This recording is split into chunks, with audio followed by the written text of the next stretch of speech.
Picture this. On May 29, 1953, before this moment, no man had ever stood at the top of Mount Everest, as it was thought maybe to be an impossible task, as it was not made for humans. But Edmund Hillary was able to change that. A former beekeeper from New Zealand, along with his team, conquered the tallest peak in the world in a journey that would lead to one of the most unique tourist destinations and one of the most dangerous places on Earth.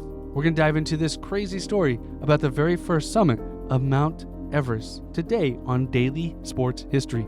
Let's go! Welcome to Daily Sports History. I'm Ethan Reese, your guide, as you daily learn more about sports history, increasing your sports knowledge. So in the 1920s, New Zealand was a rolling hills with sheep farms and small towns. In America, we best know New Zealand for being home to the Lord of the Rings franchise. And in 1919, Edmund Percival Hillary was born to a beekeeper. And his father was a beekeeper and a World War I veteran. And he was a shy kid, but grew up tall, which made him stand out and made him even more shy. But he grew to love books about adventure and exploration, especially tales about polar exploration and mountain climbing. And at the age of 16, his school took a trip and Hillary experienced snow and altitude for the very first time. And he said it was the most exciting experience of his life. But Hillary had a beekeeping business to maintain, as his family had the business for years, and it was hard, physical, demanding work, especially during the summer. And Ed actually credits being a beekeeping for his stamina and ability to endure hardship for his later quest. In 1939, at the age of 20, he would summit Mount Olivier of the Southern Alps, which was a modest peak, but would really ignite his lifelong passion for mountaineering. His climbing continued, and as he joined a tramping club of seasoned climbers who helped him develop techniques and skills of the rugged New Zealand terrain. And over the next decade, Hillary would tackle increasingly more challenging climbs, including Mount Cook in New Zealand's highest peak at over 12,000 feet. Then came World War II, and Hillary actually enlisted in the Royal New Zealand Army Air Force and became a navigator in the Pacific. The war really tested his resolve and exposed him to dangers and depravity of war.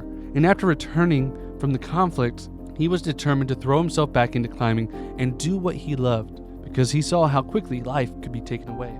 And by the 1940s, Hillary was establishing himself as the top climber in New Zealand. But he always dreamed of the Himalayas and the mythical peak of Mount Everest. He actually went to the Himalayas in 1951, joined a British expedition led by Eric Shipton, exploring possible routes up Mount Everest south. Because at this time there was two peaks, the south side, which is the Nepal side, and the other side was just the Chinese side. But the Chinese side was ruled by China, and you could not attempt that side. So it was only open to Chinese travelers. But the Nepal side was open to everybody. So in 1952, he attempted to climb Cho Oy, which was 26,864 feet in the air, gaining crucial high-altitude experience. And his skill and work ethic actually impressed British climbers, and he would join a 1953 British Everest expedition. By this time, he was a seasoned climber, and he was ready for whatever challenge came his way. So during this expedition, this was the 9th attempt to conquer the world's tallest peak. And it was a joint coalition called the Joint Himalaya Committee, led by Colonel John Hunt, a British Army officer, with a team of over 400 people, including over 350 prodders and 20 Sherpa guides and about 10 core climbers, all hauling about 10,000 pounds of equipment through the Himalayas, and led by legendary Sherpa Tenzing Norgay, who was famous for his high altitude experience, and he is recorded to have ascended on Everest multiple times. So the plan was to establish a chain of camps up the mountain. That way they could ferry supplies and oxygen throughout multiple stages and make it a lot easier. The first attempt happened on May 26, 1953, when Tom Boyden and Charles Evans reached the south summit, which was 28 28,700 feet, just 300 feet from the true summit of Mount Everest. But they had to turn back due to exhaustion and oxygen problems, which left both men heartbroken. The second attempt happened on May 29, 1953, when Hillary and Tenzing, the Sherpa, were selected as the next team, and they just happened to be teamed up together due to just luck. They left the 9th camp on Mount Everest. Now Hillary awoke to his boots being frozen solid outside his tent that day, and he had spent 2 hours thawing them over the stove before they could even begin. The delay took them, and they could not attempt to leave till 6:30, carrying 30 pounds in each pack, using bottled oxygen as they set out for the summit. Now navigating these treacherous south ridge on knife-edge ridges and sheer drops on either side, the climb was steep and icy, and there was a 40-foot rock face that would later be named Hillary's Step, where Hillary found a narrow crack between the rock and the snow that you could wriggle up, and they would name it after him after his ascent. After hours of attempting this, they finally saw the ridge drop away and the snow dome ahead on the summit of Mount Everest. And at 11:30, they made it to the very top, 29,035 feet, the highest point in the world, and they spent a total of 15 minutes. And Hillary took a photo of Tenzing and his ISAP, showing how much help that the Sherpas were for them. And Tenzing later wrote that Hillary just declined to have his picture taken. And Tenzing left some chocolates that the Buddhists had offered, and Hillary left a small cross given to him by John Hunt. They took photos, and looking down the mountain, they proved that they had reached the top, and the unity of their achievement they emphasized. Tenzing later stated Hillary was the first to step on the summit, but stressed their teamwork is what mattered most. On the way down, the snow drift covered their tracks, making it very difficult to come back. And the first person they met when they got back was George Lowe. And he famously said, "Well, George, we knocked off the bastard." The team kept the news secret until they reached a lower camp, allowing the moment to be captured on film of the news reaching at the perfect time. Their achievement would be announced to Britain on June 2nd, coinciding with Queen Elizabeth II coronation, amplifying the impact.